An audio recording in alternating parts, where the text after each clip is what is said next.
이기도 한데요. 이 산상수훈은 마태복음 5장에서 7장까지 예수님의 가르침 중에서 정말 중요한, 그래서 수훈이다 이렇게 표현을 하는데, 특히 이 산상수훈은 구원받은 성도의 특징이고 성도의 모습이고 또 성도들이 걸어가야 될 그러한 모습을 가르쳐 주는 것입니다.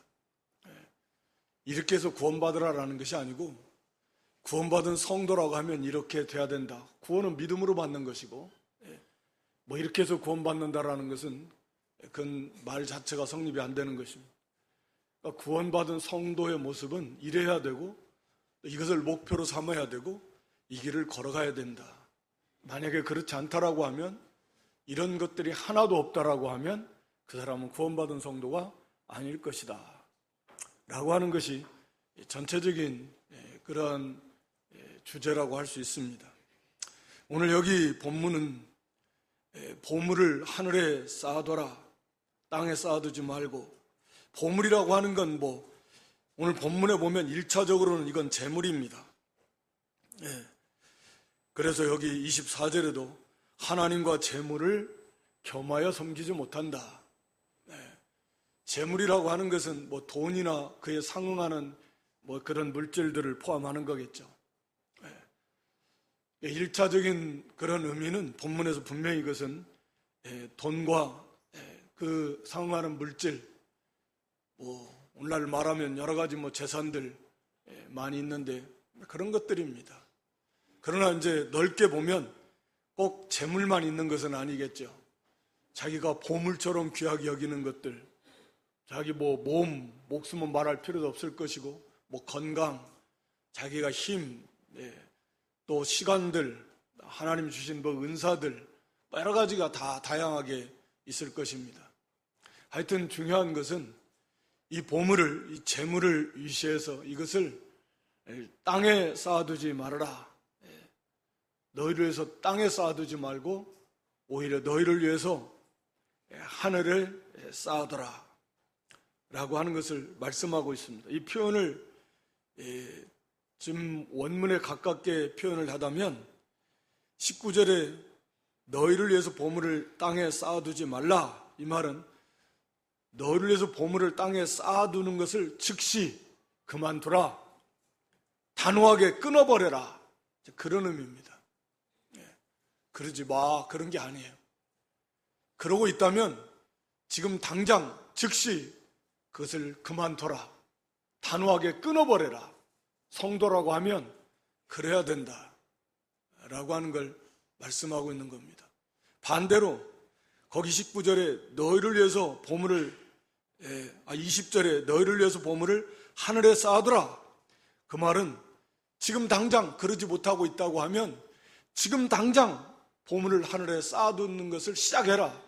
미루지 말고 즉시 당장 그 일을 시작해라 라고 하는 굉장히 단호하고 또 이렇게 급한 주님의 명령이다.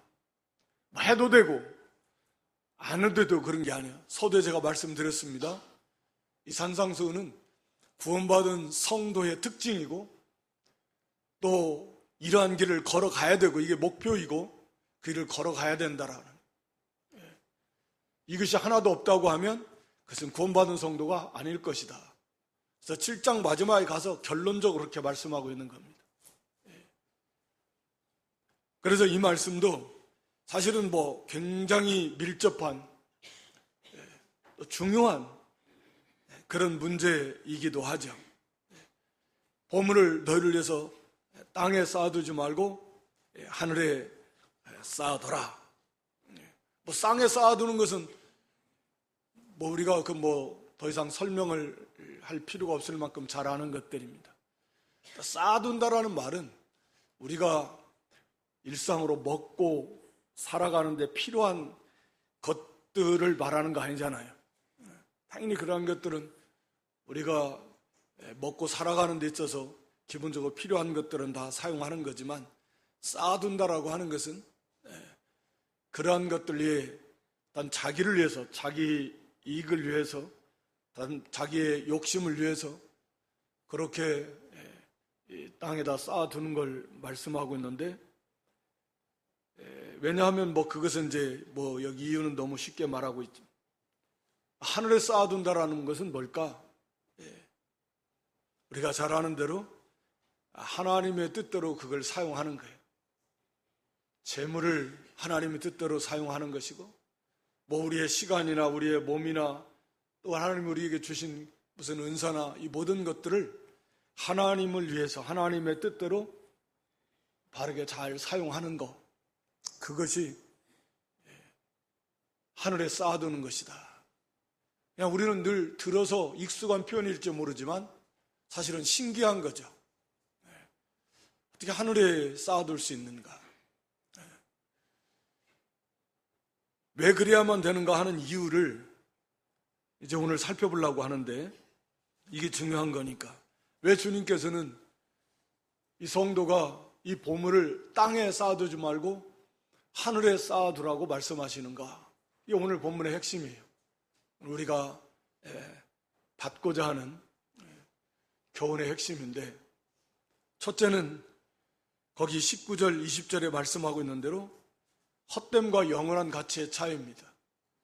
땅에 쌓아두는 것은 말할 필요도 없이 헛되다. 좀과 동록이 해하고 녹이 슬고 좀이 먹고 또 도적이 구멍을 뚫어서 도적질한다 라고 하는 거죠. 그건 당시의 시대적 배경 속에서 이런 표현을 하신 거지만, 오늘날 무슨 은행에다 딱 맡겼는데 좀이 슬고 녹이 씁니까? 도적이 어떻게 구멍을 뚫어요? 뚫어도 은행에서 다 보전해 줄 거니까 그렇게 생각할지 모르지만, 우리가 아는 대로 당시의 시대적 상황 속에서 실제로 이렇게 녹도 슬고 좀도 슬고, 그리고 도적이 흙으로 된 담 같은 거 다 뚫어가지고 다 도둑질하기도 하고 했는데, 그건 오늘날도 다 마찬가지다. 주님의 교훈은 결국 땅에 쌓아둔 것은 헛되게 없어진다.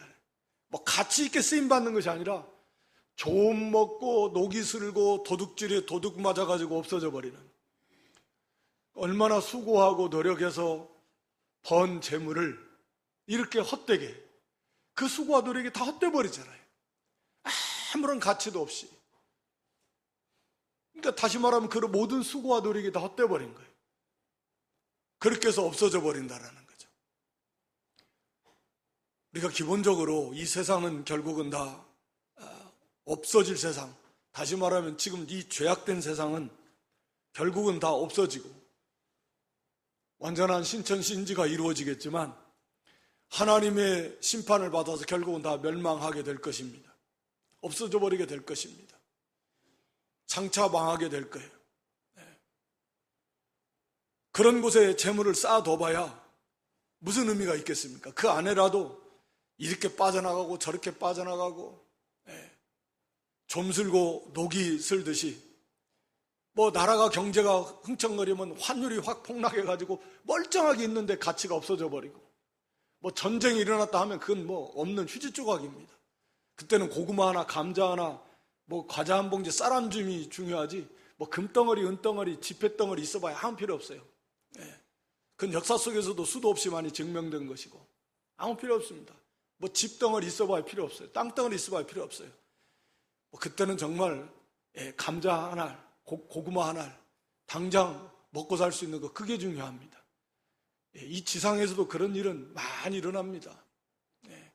우리도 과거에 그런 IMF도 겪고 또 그 이후에 이런 이 금융의 그런 혼란 속에서 그냥 갑자기 망하지 생각도 못했던 그런 은행 또 제2금융권 문 닫고 지금도 들썩하고 하면 불안하기도 하고, 이걸 어디다 갖다 놓을까? 돈이 많으면 잠도 안 올 것이고 어디다 갖다 놔도 다 그래요. 갑자기 생각지 않은 일들이 빵빵 터져서 없어지기도 하고, 하여튼 이 모양 저 모양으로 사기꾼에 속아서 투자했는데 잘못돼가지고 말씀드린 대로 나라 경제가 폭삭 망해서 환율이 확 폭락을 해가지고 지진 일어나고 재난 일어나고, 뭐 어떻게 하겠습니까? 지진이 일어나서 다 무너져 버리면 어떻게 그걸 다 보존해 주겠어요? 전쟁이란 말할 필요도 없고, 결국 이 세상에 쌓아둔 것은 말할 필요도 없습니다. 그게 아니라고 해도 좀 있으면 다 세상 떠나갈 건데, 가지고 갈 것도 아니고, 그거 뭐 할 거예요? 결국은 다 없어질 건데, 결국은 없어질 거다. 얼마나 헛되냐라고 하는 걸 말씀. 반대로 하늘에 쌓아둔다라고 하면 거기 10절에 그런 뭐 조미 쓸거나 동록이 하거나 도적이 구멍을 뚫지도 영원하다 그 말입니다. 없어지지 않아요. 영원한 보물이. 사실 결국은 우리가 세상에서 수고해서 얻은 재물은 없어질 거잖아요. 따지고 보면 없어질 거예요. 어찌됐든 없어질 겁니다. 그런데 그것이 영원한 보물이 된다라는 거예요. 그 가치는 비교할 수가 없어요. 비교할 수가 없어요. 아니, 없어질 거다고. 영원한 보물인데, 영원이라는 개념이 잘 와닿지도 않죠. 너무나 위대한 개념이어서 끝도 끝도 없는 영원, 끝이 없는 거죠. 시작도 물론 없는 거지만 우리는 시작은 있었으니까 끝이 없다. 영원한 보물이다. 보물이라는 것은 그렇게 보배롭고 존귀한 거다라는 거잖아요. 하나님 나라에서도 영원히 우리에게 보물이 되어서 하나님 나라에서도 영원히 보배롭고 존귀한 그런 가치 있는 것이 된다라는 거 아니에요. 그런 것으로 하나님이 갚아주시겠다라는 거 아니에요. 뭐 세상 돈으로 갚아주는 게 아니라 막 금덩이 은덩이로 갚아주는 게 아니라, 우리가 계시록 보면 금덩이 뭐 은덩이는 저리 가라고, 금덩이 같은 거 유리같이 맑은 정금이, 길이 유리같이 맑은 정금이라는데 뭐 그런 것이 무슨 의미가 있겠습니까? 그렇게 가치 있는 하나님 나라에서 우리가 보물로 여길 수 있는 그렇게 가치 있는 것으로 하나님이 영원한 것으로 갚아주시겠다라는 거 아니에요. 그 어떻게 비교가 됩니까? 비교할 수가 없는 거예요. 하늘의 것으로. 지극히 작고 적은 거지만 크고 많은 것으로 하나님 우리에게 갚아주십니다. 누가복음 12장 33절 말씀에 보면 내 소유를 팔아 구제하여 낡아지지 아니하는 주머니를 만들라고 하늘에 둔 바 다함이 없는 보물이다. 하늘에 둔 바 다함이 없는 하늘의 보물이에요. 다함이 없어요. 끝이 없는 영원한, 말씀드린 대로 이 땅에서 우리는 그 소유, 그거 하나님 뜻대로 헌금도 하고 11조 드리고 감사함도 드리고 선교, 구제 연보 드리고 뭐 건축 연보, 각종 목적 헌금도 드리고, 또 그렇지 않다 하더라도 하나님의 영광과 하나님의 나라를 위해서, 자기 만족을 위해서가 아니라 하나님이 기뻐하시는 뜻을 위해서 어려운 형제들을 돕고 또 복음 사역을 위해서 돕고 헌신하고, 이거 하나님 기뻐하시는 하늘에서 쌓는 것인데, 다함이 없는 영원한 하늘의 보물로 하나님께서 갚아 주시겠다. 얼마나 가치 있는 거냐는 거죠. 절대적 액수가 중요한 게 아니에요. 하나님 나라의 셈법은 그게 아니라 그랬습니다. 우리 주님께서 친히 말씀하신 것처럼 여러 부자들도 많은 돈을 넣었어요. 그러나 한 과부는 자기 생활비 2랩돈, 오늘날로 말하면 글쎄 한 2,000원이나 200원이나 뭐, 그때 당시에 가장 적은 돈에 다니니까 오늘날 우리로 말하면 한 2원인데 2원은 좀 그럴 것 같고, 하여튼 그렇게 적은 돈이지만 그게 그 여인에게는 생활비 전부였다. 그래서 예수님은 그 여인이 가장 많이 바쳤다. 부자는 그보다 몇십 배, 몇백 배 이상 바칠 수 있지만 자기 재산에 비하면 몇 퍼센트 안 되는 거예요. 그러나 이 여인은 자기 생활비 전부를 바쳤다. 그러니까 제일 많이 드렸다. 그러니까 하나님 나라의 셈법은 돈이 많은 사람이 사실 더 많이 바치기 힘들어요. 돈 많은 사람이 다 바치기 어렵잖아요. 돈이 없는 사람은 다 바칠 수 있지만, 좀 쉽지만 상대적으로. 그러니까 뭐 돈이 있고 없고 그런 문제가 아닙니다. 믿음으로 하나님의 나라를 위해서, 사실 이 땅에서 별로 없는 사람들이 훨씬 더 많이 바칠 수 있다는 말씀드린 대로 그렇게 영원한 것으로 이 땅에서 작은 것 드렸지만 하나님 나라에서 그렇게 영원한 그리고 영광스러운 그렇게 크고 많은 것으로 우리에게 갚아주신다 라고 하는 것을 우리에게 말씀하고, 그렇기 때문에 그렇게 해야 된다 뿐만 아니라 이 땅에서도 하나님께서는 얼마든지 더 풍성하게 채워주시는 하나님이시다 라고 하는 거죠. 우리가 고린도후서 9장 9절로 10절에 보면 연보에 대해서 말씀하면서 이것이 우리에게 하나님 앞에 영원한 의가 된다 그랬는데, 그것뿐만 아니라 이 심는 씨와 같다 그랬습니다. 그래서 이 연보를 해서 또는 다른 사람을 도와주는 것은 씨를 하나 심는 것 같아. 거기에서 뭐 몇 배 혹은 몇십 배 혹은 몇백 배 결실을 거두듯이 하나님께서 이 땅에서도 풍성하게 하나님이 더 몇십 배 더 채워주시겠다. 왜? 그런 믿음이 있는 자에게 하나님이 자꾸 주셔야 그를 통해서 하나님을 섬기는 하나님 나라 운동이 잘 되어가지 않겠습니까? 잠언 11장 24절로 25절에 좀 직접적으로 말씀하고 있는데, 흩어 구제하여도 더욱 부하게 되는 일이 있습니다. 구제를 좋아하는 자는 풍족하게 될 것이다. 이 하나님이 그렇게 해주시겠다라는 거예요. 뭐 그렇게 된다라는, 자연적으로 되는 게 아니라 하나님이 그렇게 해주시겠다. 그러니까 하늘에서뿐만 아니라 이 땅에서도 하나님이 그런 자에게 복을 주시겠다. 그러니까 당연히 하늘에 쌓아두는 그런 믿음이 되어야 된다라고 하는 거죠. 두 번째는 오늘 여기 본문 21절에 왜 우리가 보물을 하늘에 쌓아둬야 돼? 땅에 쌓아두면 안 되는가? 보물 있는 곳에 마음이 있기 때문이다. 네 보물이 있는 그곳에는 네 마음도 있다 라고 하는 거죠. 정말 중요한 말씀이죠. 그리고 뭐 당연한 말이기도 하고, 자기 보물이 있으면 마음이 항상 거기에 가 있어요. 그건 상식이지 않겠습니까? 아마 이 시간에도 막 집안에다가 막 수십억 뭐 그런 분이 없겠지만 어쩌다 집안에다 놓고 오면 마음이 거기가 있을 거예요. 예배 여기에 있는 게 아니라 이게 베리베리 생각이 다 들면서 막 마음이 거기가 있는 거예요. 투자를 막 있는 재산을 다 투자를 해놨다. 마음이 거기가 있어. 이게 잘 돼가고 있을까? 항상 마음이 거기에 가 있는 거지. 혹시 잘못되면 어때나, 잘 돼야 될 텐데 뭐 하면서.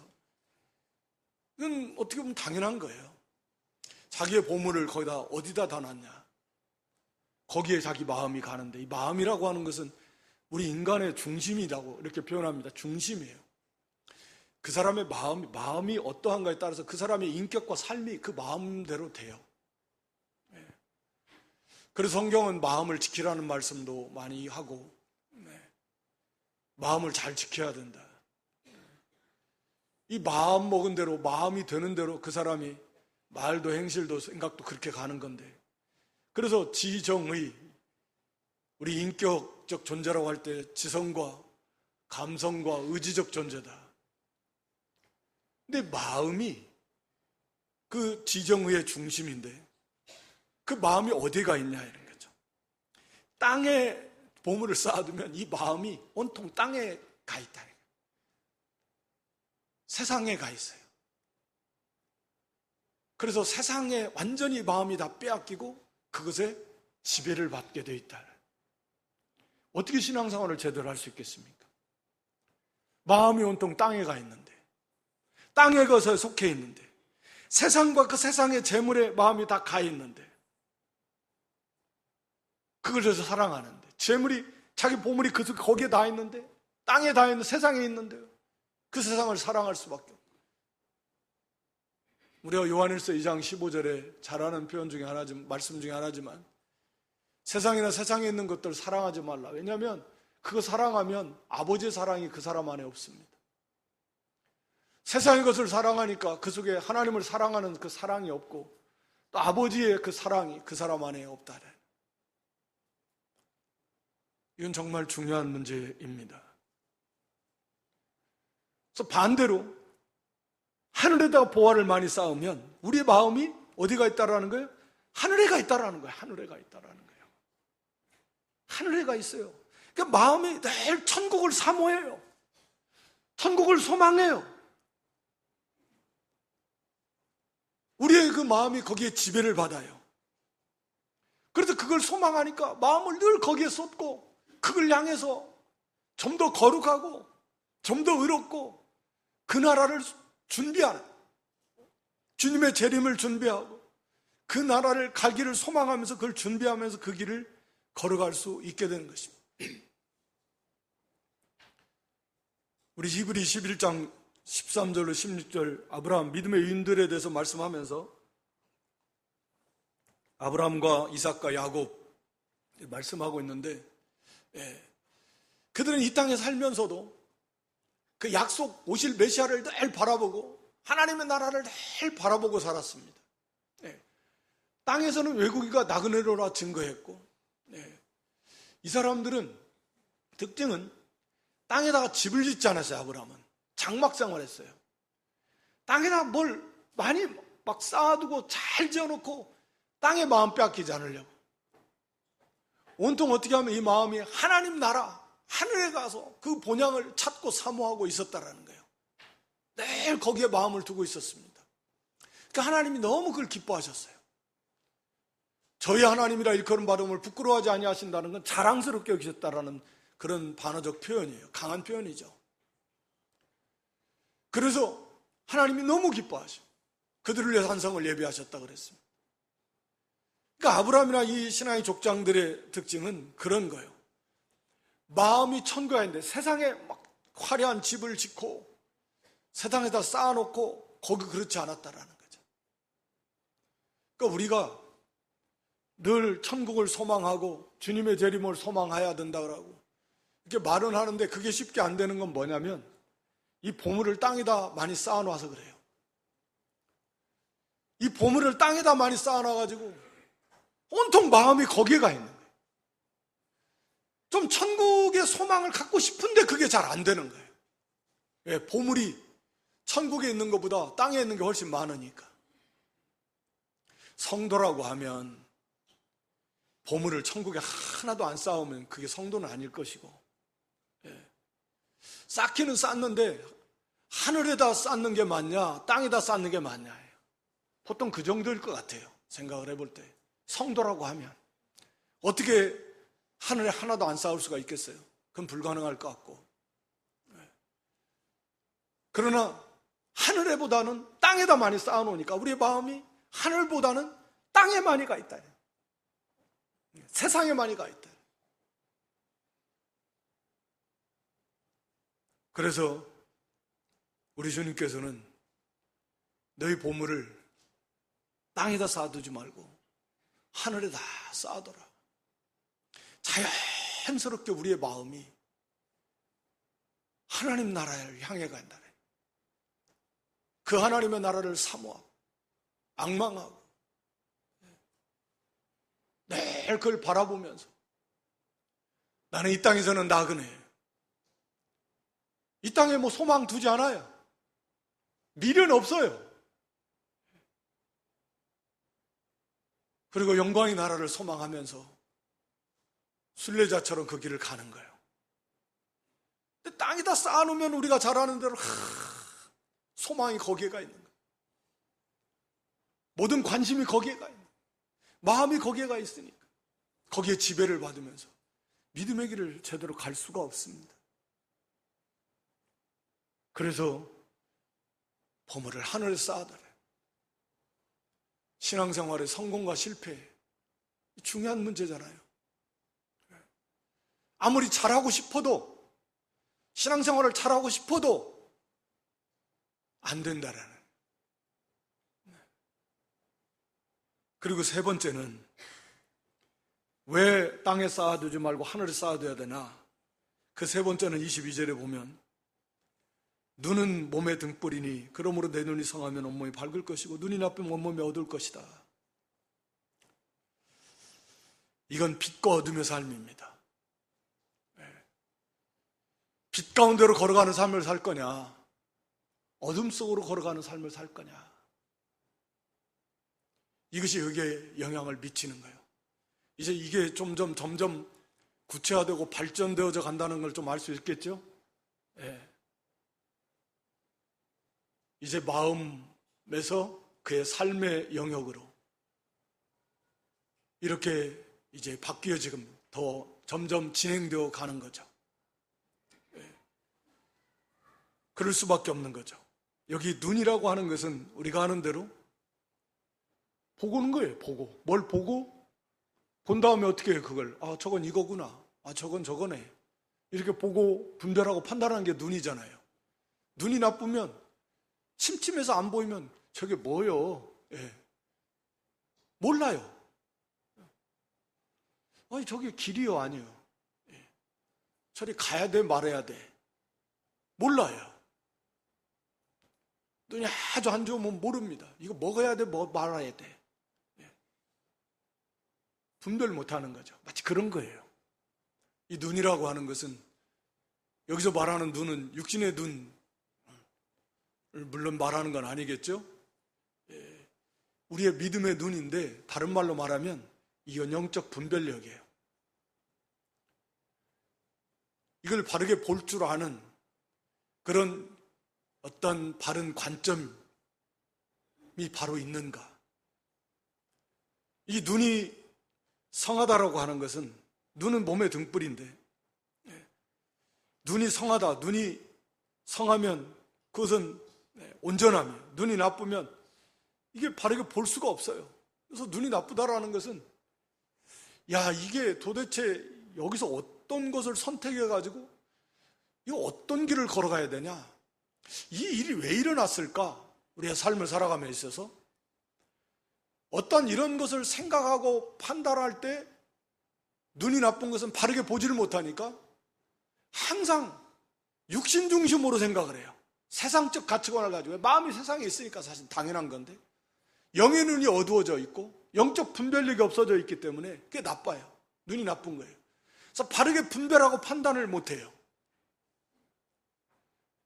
바르게 분별을 해야 되는데 하나님의 진리의 빛에 비추어서 옳고 그른 것을 분별해서 또 하나님의 뜻을 분별해서 그 뜻대로 바르게 가야 되는데 이 눈이 나쁜 사람은 그것이 자기 육신 중심이고 세상적 가치관, 물질 중심이고 세상적 그런 가치관의 관점에서 그걸 보고 판단해서 그렇게 선택을 해서 그 길을 간다 그 말이에요. 그러니까 그것은 어둠의 길이에요. 그건 죄악된 길이고 말씀에서 떠나는 길이에요. 그래서 그 어둠이 얼마나 심하겠냐 이렇게 말하는 거예요. 말씀을 떠나서 가니까. 왜? 그 앞에서 벌써 마음이 세상에 가 있죠. 세상의 지배를 받습니다. 그 지성과 감정과 의지가 거기에 물들어 버려요. 지성이라고 하는 것은 어떤 지적 이해력 또 분별력 이런 것들이 그 지성의 영역이잖아요. 근데 그것이 세상의 지배를 받아서 영향을 받아서 바르게 분별할 수가 없게 되는 거예요. 관점 자체가 달라요. 시각 자체가 제대로 못 본다라는 거죠. 그게 눈이 나쁘다라는 의미예요.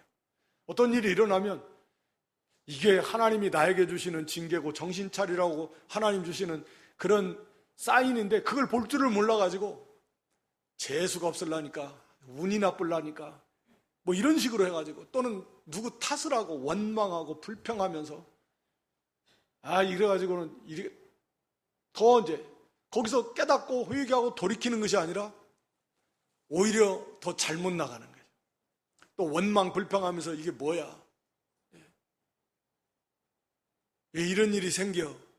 믿는다고 했는데 이게 뭐야? 그러니까 전혀 분별력이 없는 거예요. 어떠한 일을 했을 때 이게 하나님이 기뻐하시는 일인가? 이런 관점에서 분별해서 가는 게 아니라 야, 이게 이익이 돈이 되냐 안 되냐 이게. 이게 세상적 가치관. 그래가지고 분별을 판단해가지고 그 길을 가요. 그러니까 돈 따라가는 거고 욕심 따라가는 거고 세상적 사람처럼 가는 거예요. 어둠의 길이에요. 그 어둠이 얼마나 심하겠느냐는 거예요. 그의 삶이, 그 길이, 그 가는 길이 얼마나 어둡겠냐는 거예요. 도무지 분별을 못하니까. 눈이 성하다면 당연히 반대겠죠. 바른 분별력을 가지고 우리 하나님의 선하시고 기뻐하시고 온 자는 뜻이 무엇일까?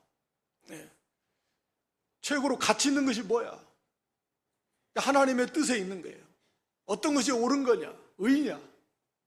항상 이런 바른 분별을 가지고 어떠한 일이 생겼을 때 왜 이런 일이 생겼지?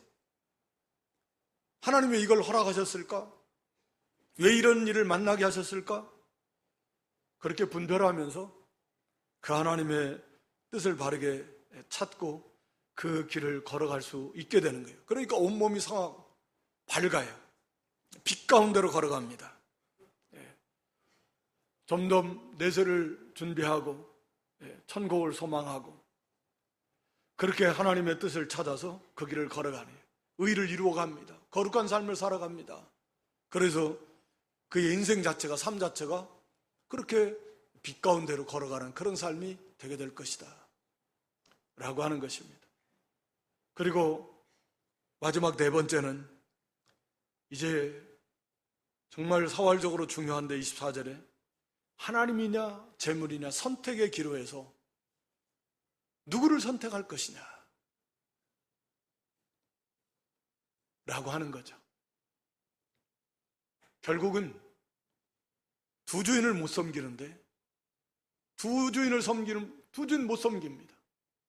재물을 섬기는 사람은 바꿔 말하면 하나님을 주인으로 못 섬긴다. 그런 의미예요. 물론 긍정적으로 말하면 하나님을 섬기는 사람은 재물을 주인으로 섬길 수 없다. 그런 말씀이기도 하겠죠. 그러니까 우리는 지식으로는 알고 있지만 속으로는 나는 괜찮아. 그런 일 없어.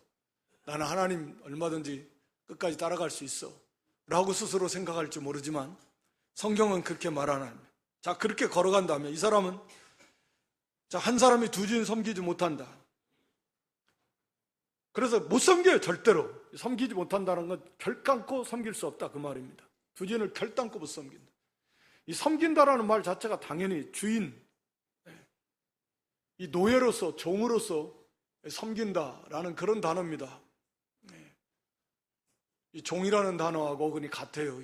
이 둘루스라는 단어하고 여기 나온 이 섬기라는 단어는 그래서 노예로서 종으로서 섬긴다 그런 단어입니다. 그래서 이 재물을 섬기는 사람은 하나님을 주인으로 섬길 수 없다. 결론적으로 굉장히 중요한 말씀입니다. 이게 정말 심각한 문제이기도 하죠. 여기에 대한 좋은 예가 누가복음 16장 19절로 31절에 보면 여러분들 그 부자와 나사로 누가복음 16장 자체가 이 재물에 대한 유대인들 바리새인들이 너무 재물을 좋아하는데 이 재물에 대해서 우리 주님께서 그들을 바르게 깨우쳐 주시기 위해서 이런 불의한 청지기의 비유를 주시면서 이 물질, 불의한 재물, 이 지극히 적은 거, 이 불의의 재물로 충성하지 않으면 큰 것에도 충성하지 못한다. 그러니까 물질로 충성하지 못하면 진짜 하나님 앞에 충성할 수 없다라는 이제 말씀을 주셨는데 바리새인들은 돈을 좋아한다 그렇게 성경이 말하고 있어요. 그러면서 예수님의 이 비유를 듣고는 비웃었다 그랬어요. 그래서 예수님이 주신 말씀이 이제 이거 나사로와 그 부자의 비유거든요. 이 핵심은 그거예요. 잘 아는 대로 이 부자는 정말 큰 부자예요. 아마 지위도 높았을 것 같아요. 날이면 날마다 그냥 호화로운 왕의 잔치와 같은 잔치하면서 먹고 마시고 그렇게 살았습니다. 근데 그 사람 집 앞에는 나사로 거지 병들어서 그렇게 있었어요. 근데 전혀 도와주지 않았고 그저 그냥 개들이 와서 핥고 그 집에서 떨어지는 부스러기나 좀 먹을까 기대하고 그렇게 살았는데 결국은 이제 부자도 죽고 나사로도 죽었어요. 우리가 잘 아는 대로 다 죽으니까 누구나. 그런데 나사로는 구원받아서 천국에 들어갔고 이 부자는 구원받지 못하고 지옥으로 떨어졌습니다. 이 내용의 주인공은 나사로가 아니라 이 부자죠. 부자. 이 부자입니다. 근데 이 부자가 여기 본문에도 지금 보면 아버지 아브라함이요. 아버지 아브라함 이런 표현을 계속해요. 이 말은 자기는 아브라함의 혈통적 후손이기 때문에 자기는 구원받은 하나님 백성이다라고 이렇게 착각하면서 살았어요. 이 땅에 살면서. 나는 아브라함의 후손이니까 그래서 나는 구원받았어. 이렇게 생각하면서 사는 거예요, 이 사람이. 그래서 아버지 아브라함 자꾸 아버지 아브라함이라고 하는 거예요. 그럼 자기는 지금 지옥에 가 있으면서 거기 앞으로 보여줘 보세요. 24절부터 25절에. 그래서 이 음부에 가 있으면서 너무너무 그 불 속에 있어서 너무 고통스러워. 물 한 방울의 위로도 못 받는 그렇게 끔찍한 곳인데, 그래서 제발 나사로 보내서 좀 물 한 방울이라도 내 혀에 좀 서늘하게 해달라고 좀 하니까 그렇게 할 수 없다. 물론 왔다 갔다 할 수도 없지만 그렇게 말합니다. 그러면서 거기 25절에 그러잖아요. 너는 내가 살았을 때 너 좋은 것을 받았다.